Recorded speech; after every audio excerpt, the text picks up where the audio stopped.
With Mafia 4 around the corner, I felt that it was better that we covered one of the best video game trilogies, or overlooked, underrated video game trilogies of all time, the Mafia series.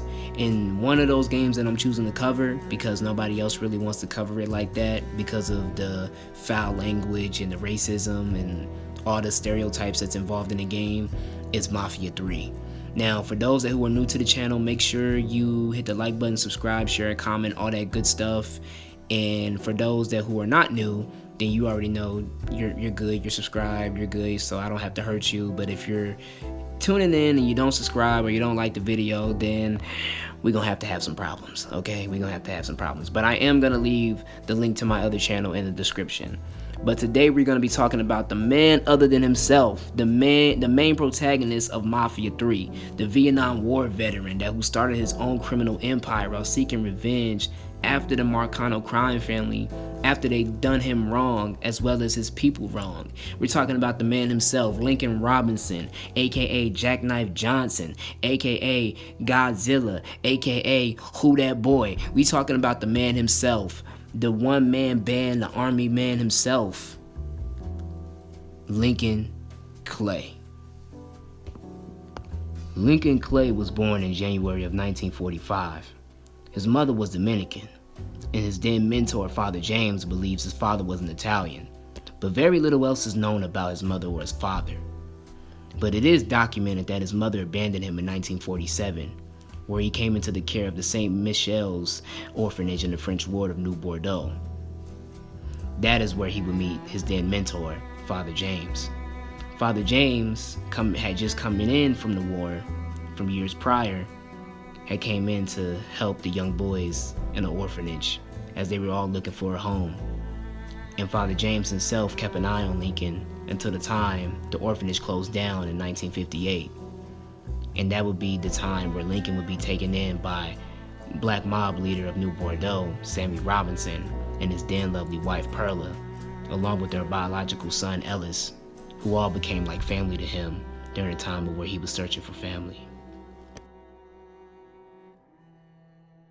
During Lincoln's teen years, it's really unclear or unsaid of what was going down when he was a young boy, but it is clearly noted that him and Ellis got into a lot of reckless activities while still coming of age in New Bordeaux, dealing with racism, dealing with living in poverty, dealing with, other mobs like the Haitian mob, dealing with a lot of problems that their father was dealing with. So it's not really a surprise of what kind of activities they were both into when they were young. It is speculated that they were involved in criminal activities and that Perla, Sammy's wife, would not be fond of it. And unfortunately, it's unclear or unsaid of when she would pass away, but Perla, Sammy's wife, would pass away, which left the family at a hard tribulation in their life. The home was not the same after that, but they still continued on. Boys like Lincoln, the ones who've been abandoned, they're always looking for a home, always looking for a place to belong. I think he thought he'd find it in the army. Due to Perla's passing, Lincoln himself started searching for an identity. And like anybody else searching for themselves with nowhere else to go, or any other plans for themselves, Lincoln decided that it would be better for him to join the Vietnam War in 1964. Now, prior to joining the war, it has been speculated over the years that part of the reason why Lincoln joined the Vietnam War was because he was most likely to be involved in an attempted lynching, as well as the involvement in the murder of corrupt police chief, Chief Wilson. Now, the case was never continued forward because they never found who did it, but rumors over the years have speculated that Lincoln was involved. And I personally would think that Lincoln had every right to do what he did if it's actually true, because back in those times, you could be black and you could just be walking down the street and still get attacked by a racist mob for just simply being black. And I'm sorry for making this about race, but it's the truth, especially telling this story. I know anybody's gonna get offended by this, but it's the truth. And what also made Lincoln leave was just to find himself, as well as just to get away from the racism that was currently happening with his block radius, despite racism being everywhere he was going to during the time. But while in the military in the Vietnam War, he served in the 23rd Infantry, and he would later be recruited into the Special Forces Group, or the 5th SFG.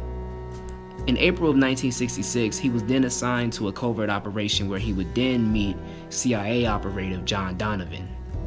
And for those who are familiar with who John Donovan is, he's against communism heavy. And communism, anti-communism played a lot during his time during the late 60s. And also, he's the one who recommended Lincoln to be part of his covert operation, because both of them saw each other a lot, and also they would begin to bond a lot over just similar experiences from their past of growing up. And they became like brothers in a sense.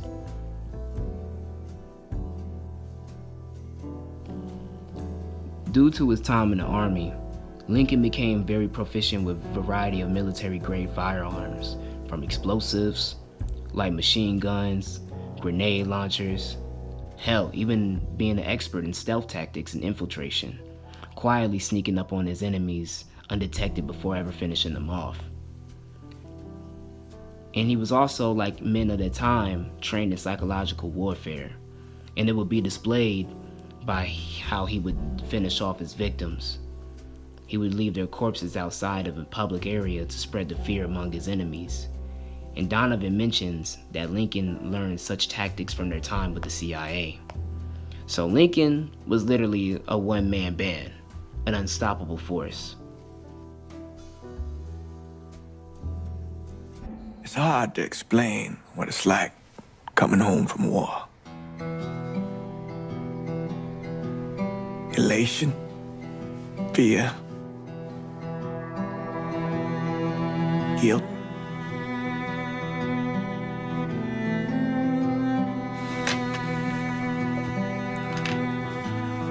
Imagine being trapped in a dark room and there's no way out.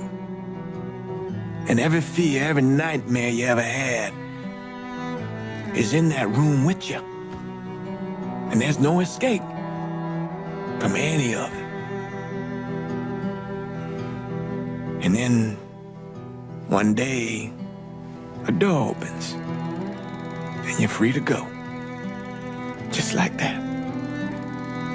The thing is, you made your peace with your terror and your fear of death. And now part of you is afraid to leave it behind. But what choice do you have? Every soldier has to walk through that door, one way or another. Upon being discharged from the military, he then returns back to New Bordeaux, Louisiana, where he is then reunited with his brother Ellis and his father figure Sammy Robinson. This is where Lincoln comes to learn about the depths in the situation the Haitian mob has with Sammy, as he learns to know that his father figure Sammy is in debt with Sal Marcano, and the Haitian mob has put a hit on Sammy, as they were causing Sammy to lose profits from the black lottery. Following Lincoln's time of wanting to help aid his family, Lincoln goes after the Haitian mob himself and kills their supposed leader Baca. After killing Baca, he then meets with Sal Marcano. While meeting Sal suggests that Lincoln take Sammy's place, as he feels as that Sammy is getting too old for his old mob business. Lincoln refuses the offer and tells Sal that he looked out for him when nobody else was willing to look out for him, and he owes his loyalty to Sammy. Sal was really hurt by Lincoln's words, but he understood, and instead he told Lincoln to work with Georgie, his son, as they were planning to rob the Federal Reserve. Despite the successful heists turning out, Sal then betrays not only the black mob, but also his old partner in crime, Sammy. And of all Lincoln's friends, he's killed them all. Ellis and Danny Burke. With Lincoln being shot in the head and left for dead, which explains the scar on his head, bars, Lincoln is then aided by his mentor, Father James, during the fire at Sammy's bar, and rescues him and nurses him back to health. During the recovery, the nation kind of falls on short hands with the murder of Jack Kennedy and the murder of Dr. Martin Luther King. Before Lincoln is actually fully recovered, he actually tells Father James to call John Donovan, for assistance, who agrees to use his resources to take on the Marcano crime family. Lincoln sets out not only to kill Sal, but to also just decimate his whole operations and anybody that's involved with him, anybody he's dealt business with over the years, to take them all out. And all the while, he can build a family of his own to take over New Bordeaux. While taking down the Marcano crime family, Lincoln gains the alliance of the real Haitian mob boss Cassandra and Irish mob boss Thomas Burke, as well as gaining the alliance of the former Mafia 2 protagonist Vito Scaletta, and all band together to take down Sal and his former associates, as well as his current associates, by taking over their districts, killing underbosses, and as well as taking over the family branch. And this all can be, decided on by the player, while each member of the crew that's getting the most districts. And if you do give the one person more districts, then you're gonna end up with another member of your crew wanting to betray you. But we'll get into that later. In addition to this, Lincoln also aids the Laveau movement to stop Walter Slim Beaumont, who's a corrupt officer in St. Clair Parish, as well as Lincoln aids his friend John Donovan to kill his old friend Connor Aldridge from using a warhead, and to also dissolve the Ensanglanté movement that's happening, as well as a couple towns over in New Bordeaux with its leader Bonnie. In October of 1968, Lincoln had killed all of the Marcano crime family members, taking their assets and killing off their associates. I'm saying that right. After Sal's death at the casino that he promised to build for the city and for the new world of New Bordeaux, he is then greeted by Leo Galante, who we have previously seen in Mafia 2 and heard mentioned throughout the game of Mafia 3. He urges Lincoln to end his crusade on the city, and as long as he gets the 20% he was promised, he will be happy. And upon returning to Father James and Donovan, Lincoln is given 3 choices for his next move, which is to either walk away from New Bordeaux to leave everything behind that's been going on within the city, or he can seize power of the city by killing all of his underbosses that helped get him to where he got to, or rule the city by himself. Well, not by himself, or rule the city with his new underbosses and to become the philanthropist that he always wanted to be. Now, the thing that's also significant about Mafia 3 is that you're given 3 different choices to actually choose from. And the storyline actually plays out differently each time you choose a different ending of the story. So let me break down the story, like each of the endings for you. Sorry for the stuttering, but let me break down the endings for you. If Lincoln chooses to rule alone, he also murders his underbosses, which also prompts Father James, who now realizes that Lincoln is no different than Sal, and that there's always going to be another Sal Marcano. There's always going to be another Lincoln Clay more than a Jack Kennedy, a JFK, or Martin Luther King. And the one thing that Father James would do in response to Lincoln's crusade would be planting a bomb underneath Lincoln's car. Now, I don't know where he would get the bombs from, but my guess he would probably get it from John Donovan or somebody from the military he used to be in with. Who knows? But also, Father James states that he has no regrets for killing Lincoln, but feels that Lincoln's spirit is always watching him, especially for after what he did, often stating that he hears heavy boots go on the stairs and waiting to see what's going to be left, as if Lincoln's going to come back and take his life for him killing him. The other option is to rule together with the underbosses. If Lincoln chooses to rule New Bordeaux with his underbosses, he then expands his criminal empire across New Bordeaux, as well as across the southern United States, and becomes a well-known philanthropist and as well as a criminal mastermind. Despite being real good with his money, Lincoln also given to the fact that everything that he did made him money, including drugs. And the one thing that would be very not so beneficial to Lincoln's life is that he would lose the relationship that he had with Father James, who would often despise Lincoln for what he has become. Basically heading back to what I said before, becoming another Sal Marcano instead of being the first Lincoln Clay. And the last option would be if Lincoln leaves New Bordeaux, he effectively disappears from the public life, only occasionally sending postcards to Father James from various parts of the world. The underboss who was given the most districts by Lincoln will then seize control of the city, though only our former protagonist of the previous game, Vito Scaletta, will be able to rule New Bordeaux successfully by himself. And whatever happens to Cassandra or Tom, why I say Tom? I meant to say Thomas. Whatever happens to them, they both either disappear from the public life or they both end up dead, depending on the options. And yeah, that's pretty much it.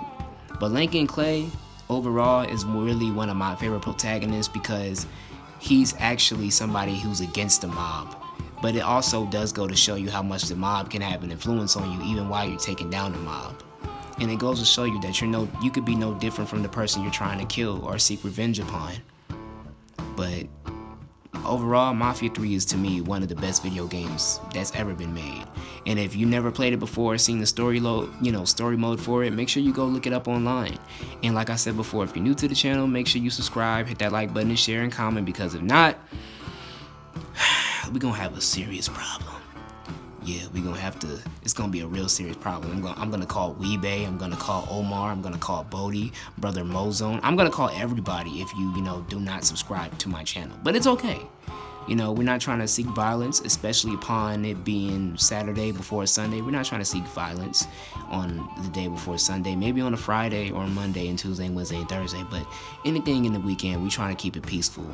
But if you guys been watching and tuning in, thank you for watching and tuning in. And there's going to be some more videos on the way, so keep a lookout for that. And until then, take care, and your boy VON is out. Peace. Come, bitch, biatch!